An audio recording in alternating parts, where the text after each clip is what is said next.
ಸ್ನೇಹಿತರೆ, 22ನೇ ತಾರೀಕಿಂದ G S T changes ಏನಾಗಿದೆ ಇತ್ತೀಚೆಗೆ ಅದು ಎಫೆಕ್ಟಿವ್ ಆಗಿರುತ್ತೆ.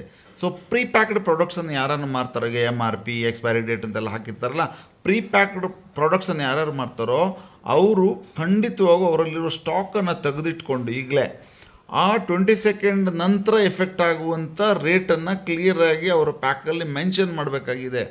ಯಾಕೆಂದರೆ ರೇಟ್ ಕಮ್ಮಿ ಆಯಿತು ಜಿ ಎಸ್ ಟಿದು ಅಂತ ಅಂದ್ಬಿಟ್ಟು ಇಲ್ಲಿ ನಿಮ್ಮ ಪ್ರಾಡಕ್ಟ್ ಕಾಸ್ಟನ್ನು ಜಾಸ್ತಿ ಮಾಡಿ ಅಲ್ಲಿ ನೀವು ವ್ಯವಹಾರ ಮಾಡೋಂಗಿಲ್ಲ. ಹಳೆ ಎಮ್ ಆರ್ ಪಿ ಎಷ್ಟಿತ್ತು, ಹೊಸ ಎಮ್ ಆರ್ ಪಿ ಎಷ್ಟು ಅಂತ ಮೆಜರೇಬಲ್ ಡಿಫ್ರೆನ್ಸ್ ಕಾಣಿಸ್ಬೇಕು ಪ್ರೀ ಪ್ಯಾಕ್ಡ್ ಪ್ರಾಡಕ್ಟ್ಸಲ್ಲಿ.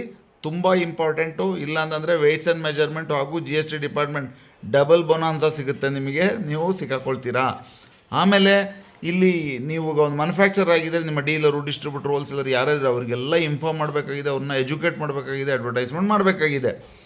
ಹಾಗಾಗಿ ಈ ರೇಟ್ ಡಿಫ್ರೆನ್ಸ್ ಇದೆ, ಕನ್ಸ್ಯೂಮರಿಗೆ ಪಾಸ್ ಆನ್ ಆಗೋದು ವೆರಿ ವೆರಿ ಇಂಪಾರ್ಟೆಂಟ್.